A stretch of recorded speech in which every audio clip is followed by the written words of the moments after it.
Hello എല്ലാവർക്കും നമസ്കാരം. പുതിയൊരു വീഡിയോയിലേക്ക് സ്വാഗതം. നമുക്കിന്ന് ഈ വീഡിയോയിലൂടെ ജിയോഗ്രഫിക്കൽ ഡ്യുവലിസം എന്താണെന്ന് മനസ്സിലാക്കാം. നമുക്ക് വീഡിയോയിലേക്ക് കിടക്കാം. ജിയോഗ്രഫിക്കൽ ഡ്യുവലിസം ആദ്യം നമുക്കിത് എന്താണെന്ന് നോക്കാം. Geographical dualism in economics refers to the existence of two distinct economic systems or levels of development within the same country or region. അതായത് ഒരു രാജ്യത്ത് തന്നെ അല്ലെങ്കിൽ ഒരു റീജിയനിൽ തന്നെ രണ്ട് ലെവൽ ഓഫ് ഡെവലപ്മെൻറ്റ്, ഇപ്പം അർബൺ സെക്ടർ, റൂറൽ സെക്ടർ, ഇത് രണ്ട് ലെവൽ ഓഫ് ഡെവലപ്മെൻ്റ് ആണ്. ഓക്കെ, ഇങ്ങനെ അല്ലെന്നുണ്ടെങ്കിൽ രണ്ട് ടൈപ്പ് ഓഫ് എക്കണോമിക് സിസ്റ്റം നിലനിൽക്കുന്ന ഒരു രാജ്യത്ത് തന്നെ രണ്ട് ടൈപ്പ് ഓഫ് എക്കണോമിക് സിസ്റ്റമോ അല്ലെങ്കിൽ രണ്ട് ടൈപ്പ് ഓഫ് ഡെവലപ്മെൻറ്റോ നിലനിൽക്കുന്ന ഒരു സിറ്റുവേഷനാണ് ഈ ഡ്യുവൽ എന്ന വേർഡ്. അത് ഡ്യുവലിസം, അവിടെയാണ് ഡ്യുവലിസം വരുന്നത്. അതിനെയാണ് ജിയോഗ്രഫിക്കൽ ഡ്യുവലിസം എന്ന് പറയുന്നത്. Okay, typically characterised by significant disparities in economic performance. അതായത് ഇതിൻ്റെ പ്രത്യേകത വെച്ചാൽ ഈ എക്കണോമിക് പെർഫോമൻസ്, അതായത് എക്കണോമിക് പെർഫോമൻസ്, അപ്പോൾ രണ്ട് തരത്തിലുള്ള എക്കണോമിക് പെർഫോമൻസ് ആണല്ലോ, രണ്ട് രീതിയിലുള്ള ഡെവലപ്മെൻറ്റ് വരുമ്പോഴത്തേക്ക്. അങ്ങനെ രണ്ട് രീതിയിലുള്ള എക്കണോമിക് പെർഫോമൻസ് ഉണ്ടാവും. ഇൻഫ്രാസ്ട്രക്ചർ രണ്ട് രീതിയിൽ വരും. ഇപ്പോൾ അർബൻ റൂറൽ ഏരിയ നോക്കിക്കഴിഞ്ഞാൽ രണ്ട് രീതിയിലുള്ള ഇൻഫ്രാസ്ട്രക്ചറുകൾ നമുക്ക് കാണാം. പിന്നെ അതിൻ്റെ ലിവിങ് സ്റ്റാൻഡേർഡ്സ് വരും. ഓക്കെ, ഇതെല്ലാം ഡ്യുവലിസത്തിൻ്റെ പ്രത്യേകതയാണ്. ഇങ്ങനെ ഒരു കോൺസെപ്റ്റ് ഇൻട്രൊഡ്യൂസ് ചെയ്തത് ഗുന്നാർ മെഡാൽ എന്ന ഒരു എക്കണോമിസ്റ്റാണ്. 1957 ഇദ്ദേഹം ഒരു ബുക്ക് എഴുതിയിട്ടുണ്ട്. ആ ബുക്കിൻ്റെ പേര് economic theory and under developed region എന്നുള്ളൊരു ബുക്ക് എഴുതി. ഈ ബുക്കിലൂടെയാണ് ഇദ്ദേഹം ഇത് ഇൻട്രൊഡ്യൂസ് ചെയ്തത്. Okay, it was introduced by Gunnar Myrdal in his famous book economic theory and under developed region. ഈ ഡ്യുവലിസം പ്രധാനമായിട്ടും എടുത്ത് കാട്ടുന്നത് രണ്ട് കാര്യങ്ങളാണ്. This dualism often manifest as, ഒന്നാമത്തെ കാര്യം എന്ന് പറയുന്നത് അർബൻ വേഴ്സസ് റൂറൽ ഏരിയാസ്. അതായത് urban areas may experience rapid industrialisation. വ്യാവസായികവൽക്കരണം അർബൻ ഏരിയയിൽ കൂടുതലായിരിക്കും. ബെറ്റർ ഇൻഫ്രാസ്ട്രക്ചർ ഉണ്ടാവും and higher standard of living, നല്ല ജീവിത നിലവാരം ഉണ്ടാവും ആൾക്കാർക്ക്. എന്നാൽ റൂറൽ ഏരിയ ആണെന്നുണ്ടെങ്കിലോ, while rural areas remain under developed, അതായത് അവികസിതമായിട്ട് തന്നെ തുടരുന്നതാണ് റൂറൽ ഏരിയ എന്ന് പറയുന്നത്. ഗ്രാമപ്രദേശങ്ങൾ പ്രൈമറിലി ഡിപ്പെൻഡ് ഓൺ അഗ്രികൾച്ചർ, അത് അടിസ്ഥാനപരമായിട്ടും കൃഷിയാണ് ആശ്രയിക്കുന്നത്. And suffer from poor infrastructure and lower living standards ഒക്കെയാണ് എവിടെയുള്ളത്, റൂറൽ ഏരിയസിലുള്ളത്. അടുത്തത് കോർ വേഴ്സസ് പെരിഫറി റീജിയൻസ് നോക്കാം. അതായത് സം റീജിയൻസ്, അതായത് ഞാൻ കോർ റീജിയൻസിനെ കുറിച്ചാണ് ആദ്യം പറയുന്നത്. മേ ബി ഹൈലി ഡെവലപ്ഡ്, അതായത് കോർ റീജിയൻ എന്ന് ഉദ്ദേശിച്ചത് ഹൈലി ഡെവലപ്ഡ് ആയിട്ടുള്ള, എക്കണോമിക്കലി ഡൈവേഴ്സിഫൈ ആയിട്ടുള്ള, അതായത് പലതരത്തിലുള്ള എക്കണോമിക് ആക്ടിവിറ്റീസ് നടക്കുന്ന and integrated into the global economy, അത് ഗ്ലോബൽ എക്കോണമിയായിട്ട് കണക്ഷനുള്ള ഏരിയയാണ് കോർ റീജിയൻസ് എന്ന് പറയുന്നത്.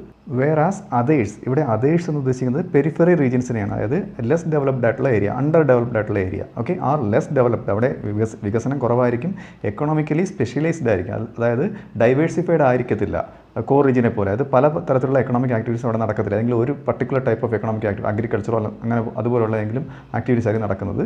പിന്നെ ആൻഡ് മാർജിനലൈസ്ഡ്, അതായത് മാർജിനലൈസ്ഡ് എന്ന് വെച്ച് കഴിഞ്ഞാൽ അധികം ഒരു ശരാശരി ജീവിത നിലവാരം പുലർത്തുന്ന ആൾക്കാരായിരിക്കും അവിടെ ഉള്ളത്. ഇനി നമുക്ക് നോക്കാം. അതായത് ഗുണാർ എന്ന് പറഞ്ഞ എക്കണോമിക്സ് രണ്ട് രാജ്യങ്ങൾ തമ്മിലുള്ള വ്യത്യാസവും ഇതിൽ പറയുന്നുണ്ട് കേട്ടോ. അതാണ് ഞാൻ പറയാൻ പോണത്.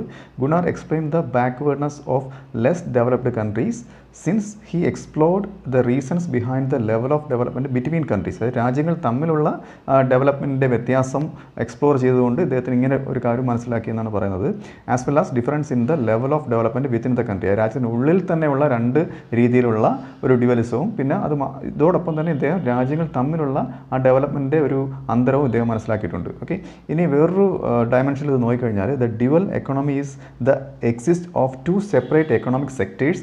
രണ്ട് സെക്ടറുകൾ, അല്ലെങ്കിൽ പ്രൈമറി സെക്ടർ, സെക്കൻഡറി സെക്ടർ, അല്ലെങ്കിൽ പ്രൈമറി സെക്ടർ, ടെറിഷറി സെക്ടർ, ഇങ്ങനെ രണ്ട് സെക്ടറുകളുടെ നിലനിൽപ്പ് ഒരു എക്കണോമിയിൽ തന്നെ, ഒരു രാജ്യത്തിനുള്ളിൽ തന്നെ. Okay, sectors within one country divided by different level of development. ഇങ്ങനെ വരുമ്പോഴത്തേക്ക് പല തരത്തിലുള്ള ഡെവലപ്മെൻറ്റ് ആയിരിക്കും ഒരു രാജ്യത്ത് തന്നെ ഉണ്ടാകുന്നത്. ഏതിലൊക്കെ ടെക്നോളജിയിൽ and different patterns of demand പാറ്റേൺസിൽ ഡിഫറൻസ് വരും. അതായത് ഡെവലപ്ഡ് ഏരിയയിലുള്ളവർ ലക്ഷറി ഗുഡ്സ് ആയിരിക്കും കൂടുതൽ ഡിമാൻഡ് ചെയ്യുന്നത്. അണ്ടർ ഡെവലപ്ഡ് ഏരിയയിൽ ഉള്ളവർ നോർമൽ ഗുഡ്സ് കൂടുതൽ ഡിമാൻഡ് ചെയ്യും. ഇങ്ങനെയുള്ള ഒരു ഡിഫറൻസ് ഇദ്ദേഹം കണ്ടെത്തി. ഇനി ഈ ഡ്യുവലിസത്തിൽ ഇദ്ദേഹം പ്രധാനമായിട്ട് രണ്ട് എഫക്റ്റുകൾ കണ്ടെത്തിയിട്ടുണ്ട്. ഓക്കെ, അതിൽ ഒന്നെന്ന് പറയുന്നത് ഒരു നല്ല എഫക്റ്റ്, ഒരു പോസിറ്റീവായിട്ടുള്ള ഒരു എഫക്റ്റുമാണ്. രണ്ടാമതെന്ന് പറയുന്നത് ഒരു മോശമായിട്ടുള്ള അല്ലെങ്കിൽ ഒരു അഡ്വേഴ്സ് ആയിട്ടുള്ള എഫക്റ്റുമാണ്. ഓക്കെ, അതെന്തൊക്കെയാണെന്ന് നോക്കാം.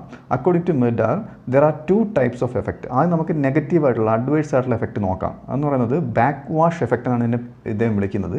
അതെന്ന് വെച്ച് കഴിഞ്ഞാൽ all adverse effect of expansion in A locally വയ ക്യാപിറ്റൽ മൈഗ്രേഷൻ ഉണ്ടാകും. കൂടുതൽ ആൾക്കാരാണെന്നുണ്ടെങ്കിൽ, ലേബേഴ്സ് ആണെന്നുണ്ടെങ്കിലും ക്യാപിറ്റലാണെന്നുണ്ടെങ്കിലും ഈ റൂറൽ ഏരിയയിൽ നിന്ന് അർബൻ ഏരിയാസിലേക്ക് എല്ലാം കോൺസെൻട്രേറ്റ് ചെയ്യുന്ന ഒരു അവസ്ഥ വരും, ഒരു മൈഗ്രേഷൻ സംഭവിക്കും. അപ്പോൾ അണ്ടർ ഡെവലപ്ഡ് ഏരിയ കൂടുതൽ അണ്ടർ ഡെവലപ്മെൻറ്റ് സിറ്റുവേഷനിലേക്ക് പോകും. അതങ്ങനെ തന്നെ നിൽക്കുന്നൊരു അവസ്ഥ. അതാണ് ഈ ബാക്ക് വാഷ് എഫക്റ്റ് എന്ന് പറയുന്നത്. പിന്നെ ക്യാപിറ്റൽ മൂവ്മെൻറ്റ് ഉണ്ടാവും. ക്യാപിറ്റൽ ഞാൻ ഇപ്പോൾ പറഞ്ഞ പോലെ ക്യാപിറ്റൽ ഒരു ഏരിയയിൽ നിന്ന്, അതായത് യൂഷ്വലി റൂറൽ ഏരിയയിൽ നിന്ന് അർബൻ ഏരിയയിലേക്ക് ഒരു മൂവ്മെൻറ്റ് ഉണ്ടാകും. പിന്നെ trade and economic and non economic factors, എല്ലാ ഫാക്ടേഴ്സും ട്രേഡ്, എക്കണോമിക് ആയിട്ടുള്ള ആൻഡ് നോൺ എക്കണോമിക് ആയിട്ടുള്ള, അല്ലെങ്കിൽ ആൾക്കാരുടെ മൈഗ്രേഷൻ, ജോലി തേടി അർബൻ ഏരിയാസിലാണ് പോകുന്നത്, എല്ലാത്തിൻ്റെ ഒരു മൂവ്മെൻറ്റ് ഉണ്ടാവും. അതൊരു ബാക്ക് വാഷ് എഫക്റ്റാണ്. എന്നാൽ ഒരു പോസിറ്റീവ് എഫക്റ്റ് ഇദ്ദേഹം കണ്ടത് സ്പ്രെഡ് എഫക്റ്റാണ്, നേരെ തിരിച്ചുള്ളത്. അതായത് it is a positive effect, expansionary മൊമെൻറ്റമാണ്. അതായത് from the central expansion to other regions, അതായത് ഈ അർബൻ ഏരിയയിൽ നിന്ന് മറ്റ് ഏരിയാസിലേക്ക് ഈ ഒരു എക്സ്പാൻഷൻ പോലെയുള്ള, അല്ലെന്നുണ്ടെങ്കിൽ പിന്നെ ഇൻഫ്രാസ്ട്രക്ചർ കൂടുതൽ റൂറൽ ഏരിയാസിലേക്കും സ്പ്രെഡ് ചെയ്യുന്ന ഒരവസ്ഥ. ഒക്കെ കൂടുതൽ എക്കണോമിക് ആക്ടിവിറ്റീസ് റൂറൽ ഏരിയസിൽ വരുന്നത്, അതായത് ഗ്രാമപ്രദേശങ്ങൾ നഗരപ്രദേശങ്ങളായിട്ട് മാറുന്ന ഒരവസ്ഥ. ഇങ്ങനെ 2 എഫക്റ്റാണ് ഇദ്ദേഹം കണ്ടെത്തിയത്. നമുക്ക് ഈ 2 എഫക്റ്റിൽ നിന്ന് മനസ്സിലാക്കാം, ഒരു സ്ട്രോങ് ബാക്ക് വാഷ് എഫക്റ്റും ഒരു ലെസ് ആയിട്ടുള്ള ഒരു സ്പ്രെഡ് എഫക്റ്റും ഉണ്ടെന്നുണ്ടെങ്കിൽ എക്കണോമി അണ്ടർ ഡെവലപ്ഡ് ആയിട്ട് തന്നെ തുടരും. ഓക്കെ, അതായത് ഇങ്ങനെ ഒരു സിറ്റുവേഷൻ പരിഹരിക്കണമെന്നുണ്ടെങ്കിൽ ശക്തമായിട്ടുള്ള ഗവൺമെൻറ് പോളിസീസ് ആവശ്യമാണെന്ന് ഇദ്ദേഹം പറയുന്നുണ്ട്. അപ്പോൾ ഈ വീഡിയോ നിങ്ങൾക്ക് മനസ്സിലായെന്ന് വിശ്വസിക്കുന്നു. അടുത്ത വീഡിയോയിലൂടെ മറ്റൊരു വിഷയമായി വീണ്ടും കാണാം.